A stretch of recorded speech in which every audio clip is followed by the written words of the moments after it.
だろ。お前らのセンスに合わせて名付けるとしたらロゼ。そう、スーパーサイヤ人ロゼ。 What's up, beautiful? Good God, Goku Black here with Evan, and you saw the title. You knew what sweet hell you're getting into. Yeah, so this is going to kind of be me ranting on, kind of think of this as a toolkit for how to write a story, or at least how to write a decent story. I'm not going to say a good story because I haven't written a story, and I don't know what a good story is. I mean I do, but we're not going to discuss the masterpieces that I've read and watched. But we'll talk about that another time. So this is going to be, I guess we could call this like, I don't know, story writer's toolkit hero. So one thing I want to say beforehand, a hero is separate from a protagonist. And I want to say that beforehand because a protagonist can be anything. He could be, for example, a good example, I think, of a protagonist who is not the hero of the story is, and I know so many people are going to get mad at me for saying this, but this is my channel. If but they watch my Thanos, videos... But Thanos from Infinity War. Now, you might be saying, why? Well, why? He's obviously the villain. But here's the thing. He's the protagonist of the story. He's ultimately destined to win. So he is, in essence, the protagonist. In fact, he goes through essentially a hero's journey through the course of the movie. But, for the most part, the protagonist is usually always the hero. And, of course, you could just look at any movie ever, and you will see that every single protagonist is, well, a hero of some sort. Whether that be a superhero, a just regular dude, or anything, really. I mean, in all fairness, the heroes don't always win. I know this is cutting into your rant, but Dragon Ball Super, there is the arc. Yeah. I do agree with that, and of course, I think probably the most famous example that I know I am not spoiling for anyone, shut up, end of Evangelion. I think the only person I'm spoiling it, I'm quote-unquote spoiling it for is Jet, but I could go on a whole rant on it, Evangelion, but I don't want to stay here all... You don't want to be here until 5 in the morning? I highly doubt Jet wants to be here till 5 in the morning as I rant on about how Evangelion doesn't use Abrahamic religion correctly, but... You really think I give a fuck? I sit here and listen. Evan, I listen to your stories. You think I would enjoy hearing a rant from you?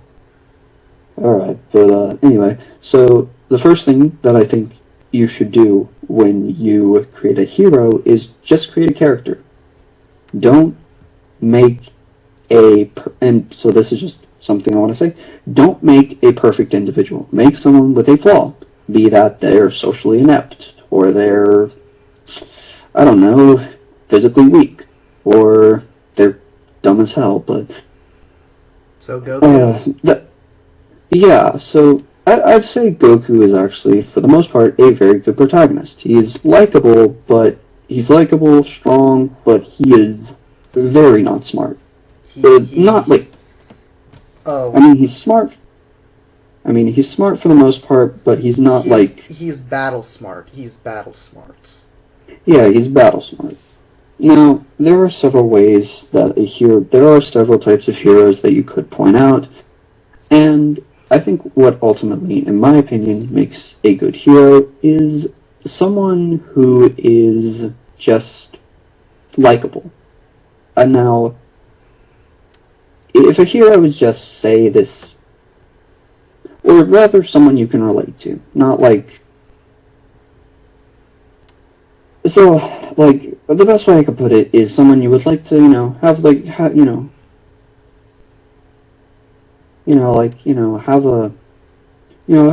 nice talk with. Now, an example of a character who I would like to have a nice talk with, Goku. I'd imagine he would talk about food or something, which honestly sounds pretty good. You're gonna make my viewers hungry, you food terrorist. Oh, I know.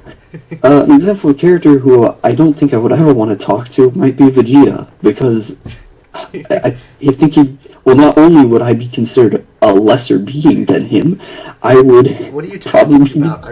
You talk to me and I refer to everyone as a lesser being. Well, I mean, I know that, but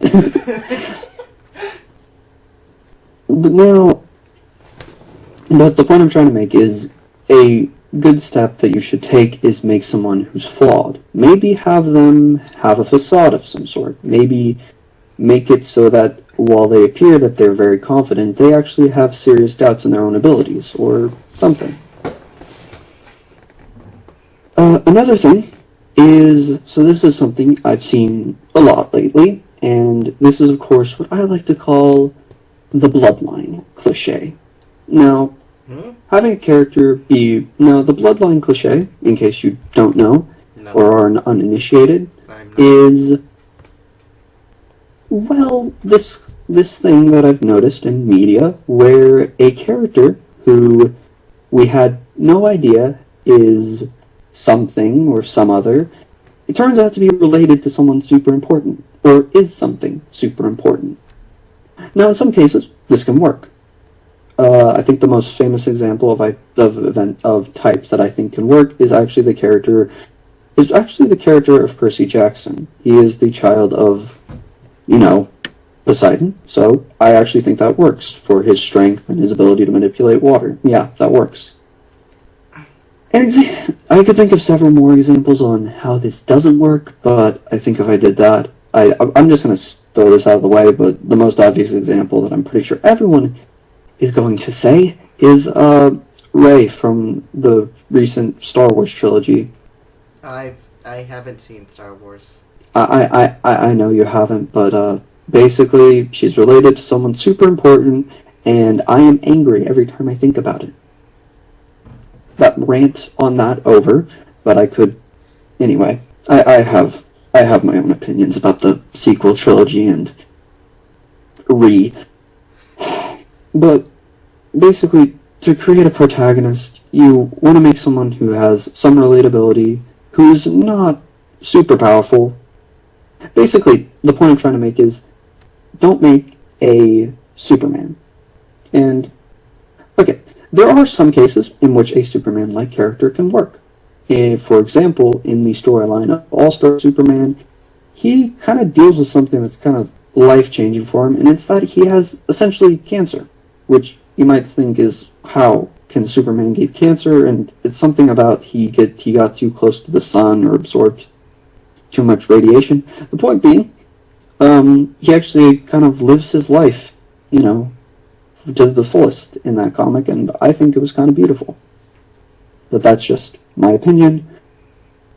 There are several more examples, but if you're going to make a Superman character, for the love of God, don't do a Doomsday story. Don't do a Doomsday story. A Doomsday story is basically Superman comes across an enemy he can't beat, and when he does beat him, he dies or something. No, that can work, but it just doesn't most of the time. Most of the time.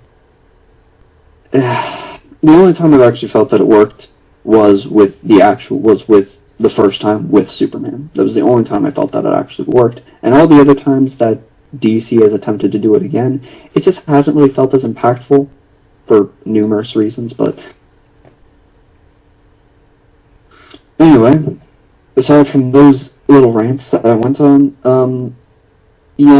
something that you could do, and this is not... Now, there are several types of protagonists, as I've mentioned before, and one of the most types that I am not a particularly big fan of, but everyone seems to do, for some reason, or at least heroes that everyone seems to do, is, of course, and I'm going to hate myself for saying this, the edgy hero. Do you not like edgy heroes? Edgy heroes can work. I think, honestly, the best example of an edgy hero who does work is Guts. Shinji? Guts. What? Guts works. Now, if you've read the manga of Berserk, you will know that Guts didn't exactly have a happy life. Oh boy, did he not. Insert image of Donovan. But, Donovan, Duck. I'm gonna send you what Donovan looks like and just put it in the video. Is it a picture of Donovan Duck? But, anyway, but Guts actually works because, in essence, he holds on to his humanity. He, despite all the stuff that's happened to him, and I do mean all the stuff that's happened to him, he still keeps his humanity. And even when he, wants to do something that'd be feral, he holds himself back. And one of the best examples is this one scene where he wants to have his way with Casca, even though she's, mentally regressed. And when he bites her on her breast, he just immediately stopped. And that scar is there forever to just remind him of the time where he almost fell for his temptations. Now, I could go on a whole rant on Berserk on how, each character is brilliantly crafted, and in some cases are better written than most other characters, especially Griffith, which I have my own opinions on Griffith. But that's that for I'm pretty sure that's for when I get to antagonists and that's for the another villains. video. So, That's for another video. but edgy protagonists, for the most part, don't exactly work. And oh boy, this is where I'm gonna go on my rant. Mary Sues and Gary Stews. You've heard of them. You hate them. Hopefully, don't say you like any of them. I don't know them. But, so, a Mary Sue is just a general term for a protagonist who just is all-powerful, then is perfect in every way. Now, yes, I have mentioned this as a Superman, but the thing is, at least Superman has a weakness in many forms in the comics, but these people, oh no, they're just perfect, and the only way that they'll be beaten is basically the Doomsday Method, over and over and over and over and over again. Okay, so the best example that I can give for at least a quote-unquote Gary Stew ever is Kirito.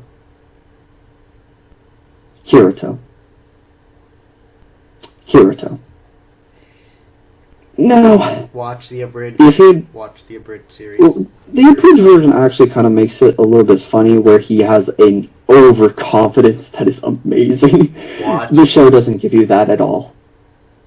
Yeah, I'm not sponsored. I'm not friends with Something Witty Entertainment, but if you're bored and want a good laugh during this time of Hades, go watch them. They're absolutely They're actually really fun. I will admit that. Yeah, you go watch them. It's very funny. Now, an example of a Mary Sue. Oh boy. Again, Rey. If you've watched the sequel trilogy, you know why. She picks up a lightsaber, and she's good at it, despite the fact that she's never held it in her life. What the fuck? Okay. By the power of yes, I compel you. This is just, again, general. Again.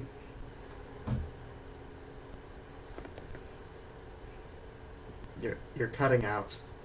Sorry. Just. Now, again. The biggest advice I can give anyone is just make your character flawed. For example, give them overconfidence. Give them a sense that they always will win, or give them a crippling doubt. Give them crippling depression. Make them Shinji Ikari. We need another Shinji Ikari. Someone make that now. Now, okay, so there are examples. Now, I think one of the best, at least in my opinion, one of the best fictional one of the best fictional protagonists in is, funny enough, a Mobile Suit Gundam character named Banneker Of Lynx. course it is. You see, so in Mobile Suit Gundam Unicorn, he is the main protagonist and flies the Unicorn Gundam, which is my favorite Gundam, and if you think its design is overcomplicated, you are wrong. Evan, you sure you're not holding just like a tiny bit of bias here?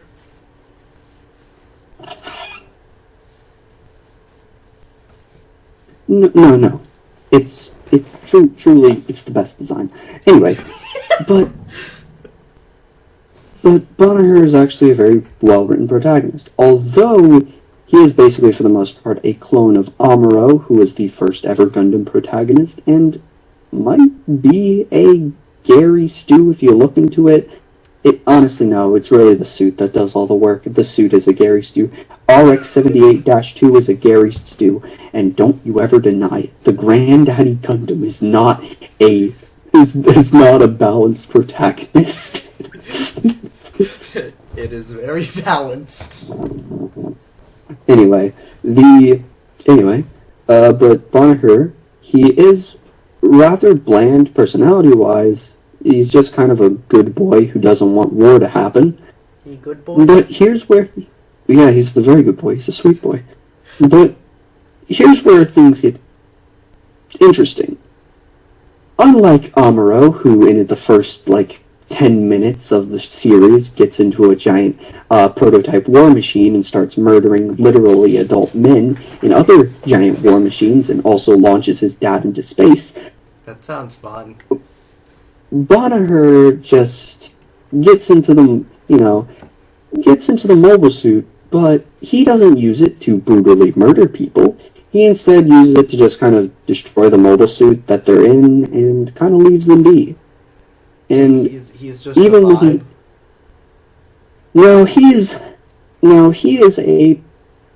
I'm only saying this because of what I've seen, but he is a pacifist in the series, which is funny because there are multiple times where he nearly kills someone, and there are some times when he does kill someone, and when he does, he feels immense guilt. Now, I'm not talking like Shinji Ikari. What? That's not what a pacifist is. A pacifist is someone who never fights. Well, not exactly a full pacifist. He will fight, but he just doesn't like murdering. That's called having a conscience. Yeah, he has a conscience. I'm not smart, can you tell? No, it's just nearly 12 o'clock. Yeah. I thought it was No, nearly of 1 course. o'clock.